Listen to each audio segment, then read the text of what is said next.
Baik. Assalamualaikum warahmatullahi wabarakatuh. Ini adalah minggu kedua kita mata kuliah Safety Culture, Safety, Security, and Service Culture. Nah, seperti biasa, sebelum saya memulai kelas, maka ada baiknya kita berkenalan terlebih dahulu. Kalian bisa memanggil saya Oke atau Hendra, karena nama lengkap saya adalah Oke Hendra. Saya tinggal di Depok, tepatnya di Pasir Putih, Sawangan.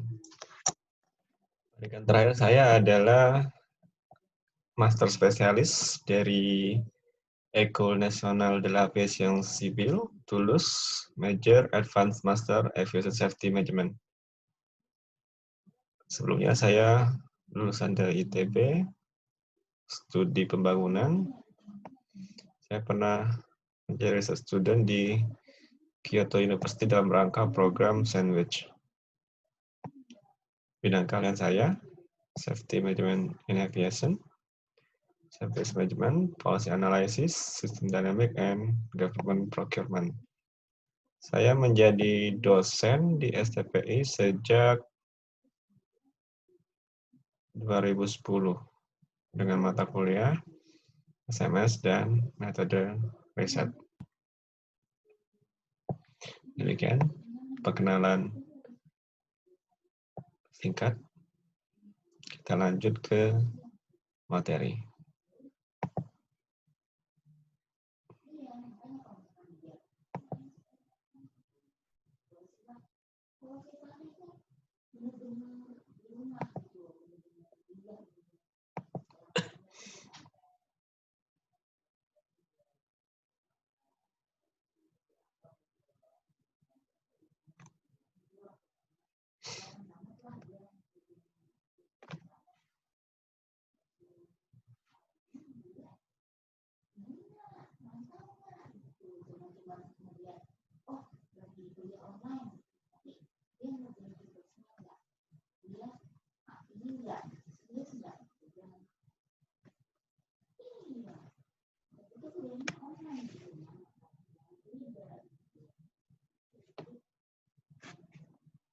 Baik, kita lanjutkan.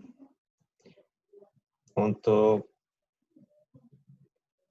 kuliah perdana kita setelah minggu lalu, kalian sudah mendapatkan RPS, Rencana Pembelajaran Semester. Semoga kalian sudah membaca, memahami, dan siap melaksanakannya, karena RPS tersebut akan menjadi panduan kita selama berkuliah antara saya sebagai dosen dengan kalian semua sebagai taruna.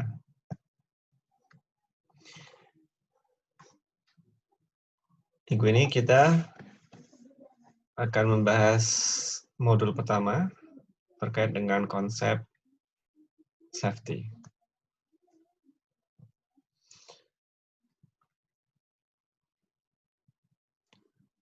Di akhir modul ini kalian akan bisa menjelaskan beragam definisi dari safety, perbedaan antara human error dan violation. Lalu kita akan bahas mengenai just culture sebagai bagian dari budaya keselamatan. Ada 4 hal yang akan kita pelajari.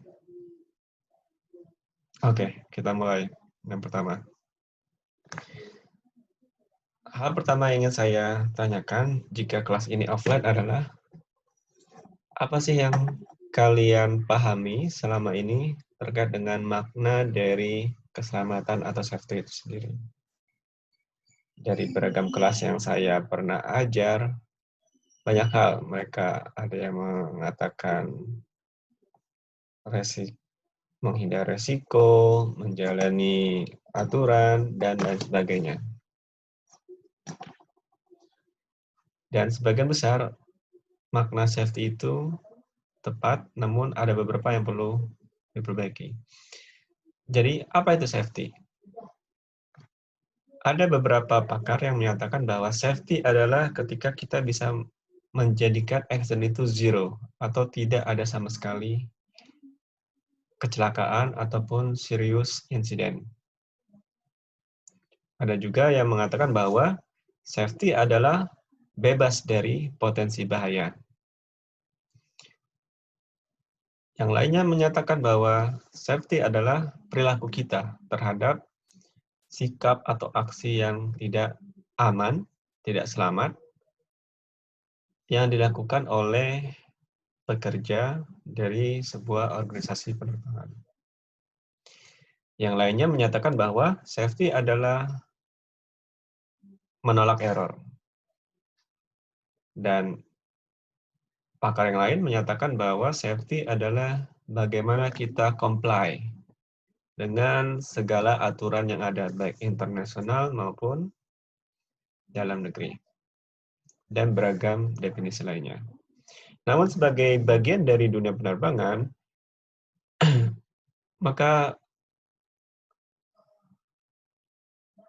sebelum ke sana, ada beberapa hal yang perlu kita perhatikan terkait dengan definisi-definisi yang tadi. Zero accident, freedom from hazard, berlaku terhadap unsafe act, error avoidance, dan comply terhadap peraturan. Yang pertama adalah bahwa menghilangkan accident atau zero accident itu adalah hal yang tidak bisa kita capai. Mengapa?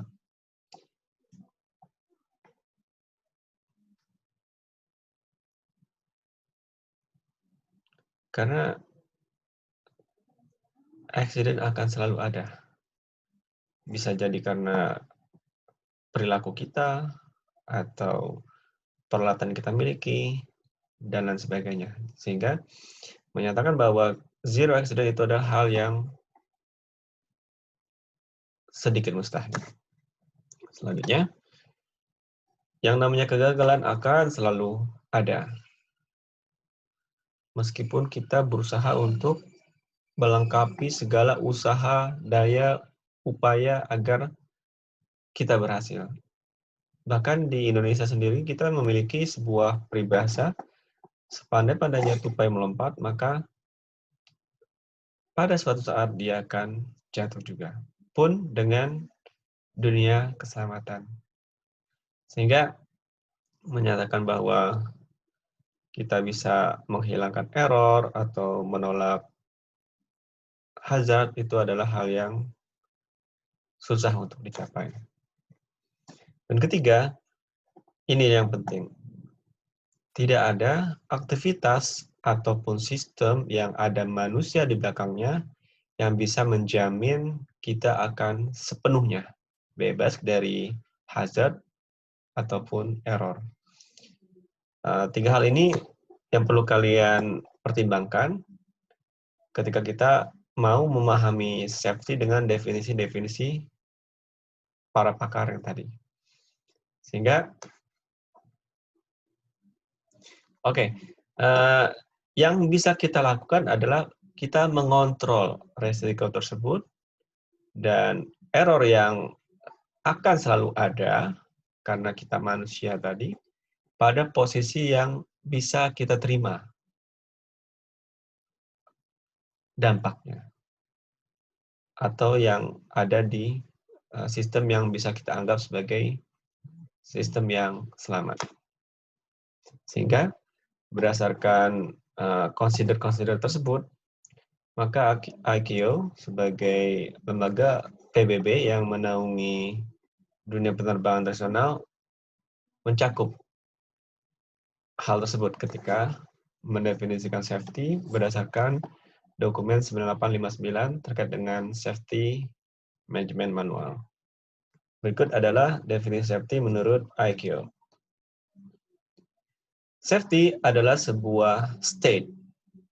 Apa yang dimaksud dengan state? State itu seperti ada beberapa makna state dalam bahasa Inggris. Bisa pernyataan, bisa negara, bisa kondisi atau situasi tertentu.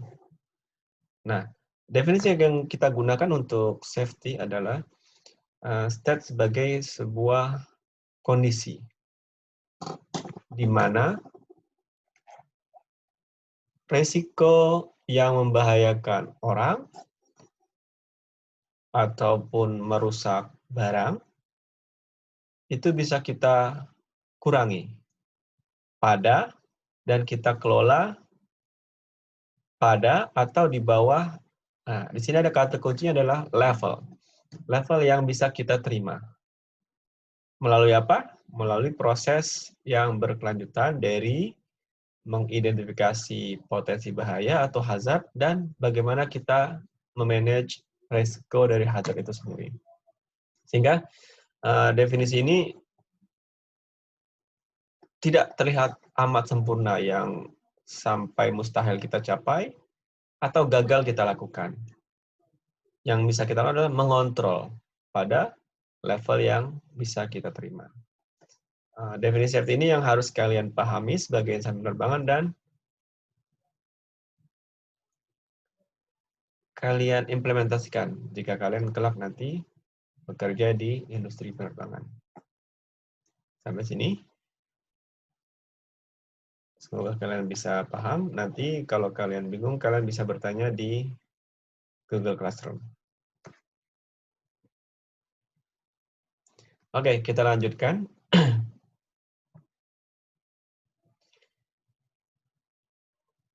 IQ telah memberikan sebuah grafik bagaimana terdapat evaluasi dalam pemikiran mengenai safety. Jika ini dimulai dari tahun 1950-an. Dulu, berdasarkan riset yang dilakukan IQ, ketika terjadi sebuah aksiden, maka kebanyakan disebabkan oleh faktor teknis. Mengapa? Karena di tahun 1950-an, pada masa tersebut, teknologi sedang berkembang. Kegiatan trial, lalu terjadi error, fix, trial lagi, error yang lainnya, terulang, terus-menerus looping secara terus-menerus. Sehingga didapatkan akhirnya teknologi yang paling mutakhir. Sehingga setiap terjadi trial dan error, terjadilah kecelakaan yang menyebabkan korban jiwa ataupun korban properti tadi. Sehingga disimpulkan pada tahun 50-an, maka penyebab utama dari kecelakaan adalah faktor teknis.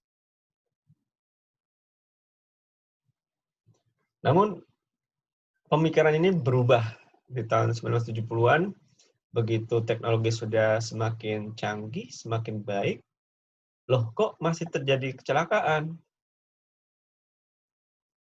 Lalu dilakukanlah analisis. Apa sih yang menyebabkan kecelakaan di luar faktor teknis? Dan ternyata setelah dilakukan riset, maka di luar faktor teknis ada faktor manusia. Seperti kita pahami bahwa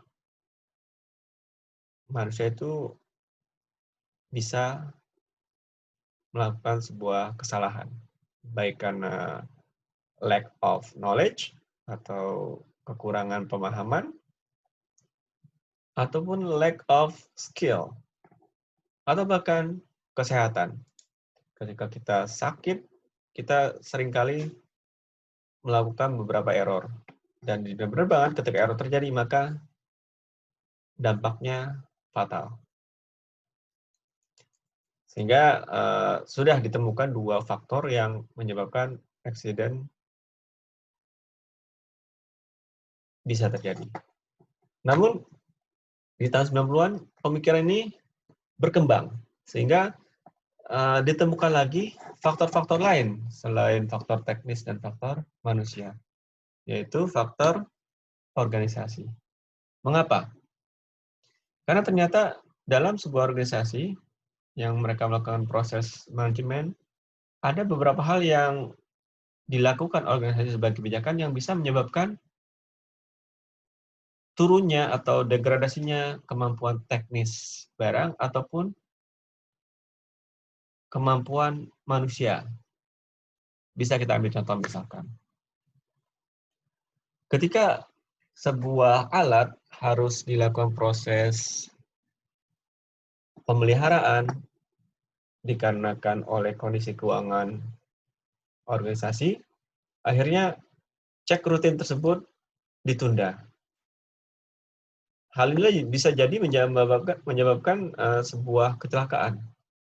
Karena alat yang harusnya sudah dilakukan pemeliharaan, dia dipaksa untuk terus melakukan pekerjaannya.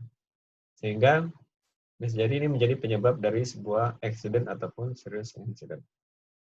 Pun dengan kebijakan terhadap orang-orang yang ada di organisasi tersebut. Misalkan, dikarenakan kondisi keuangan, perusahaan harus melakukan rasionalisasi pegawai. Sehingga yang tadinya untuk mengerjakan satu hal di dunia penerbangan itu dilakukan oleh 5 orang, namun dikarenakan dampak keuangan, misalkan saat COVID ini harus ada rasionalisasi dan PHK. Sehingga kegiatan yang sudah dilakukan 5 orang bisa hanya dilakukan oleh 2 orang misalkan. Sehingga tidak mau 2 orang ini harus overtime. Seperti kita ketahui bahwa manusia punya limit dalam melakukan pekerjaannya. Jika mereka over limit, maka bisa jadi mereka akan melakukan error.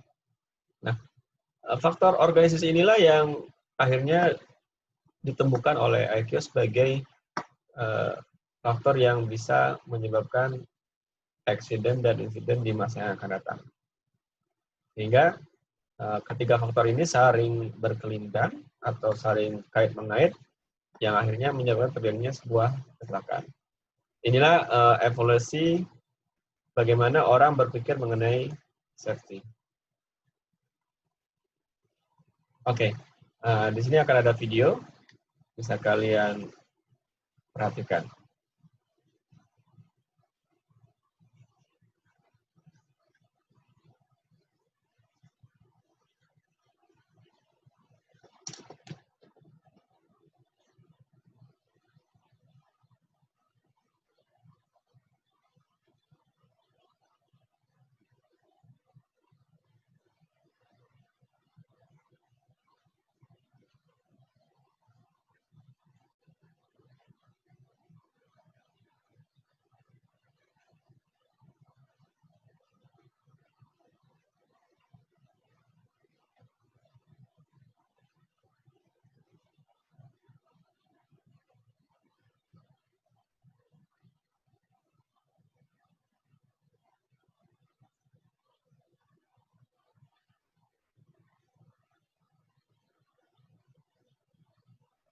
Oke, pertanyaan dari video ini adalah, menurut kalian, jika kita kaitkan dengan evolusi pemikiran safety, faktor-faktor apa saja yang menyebabkan terjadinya sinking tadi, kecelakaan di laut tersebut, berdasarkan video ini? Silakan kalian jawab di video YouTube atau di Classroom. Terima kasih. Ini saja materi kita pada minggu ini.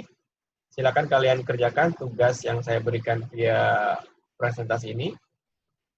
Yang pertama adalah kalian analisis dari video tadi, faktor-faktor apa saja jika kita kaitkan dengan evolusi berpikir safety. Apakah faktor teknis, apakah faktor manusia, apakah faktor organisasi. Lalu kalian jelaskan analisis kalian, mengapa kalian memilih jawaban tersebut.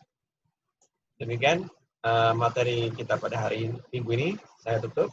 Assalamualaikum warahmatullahi wabarakatuh.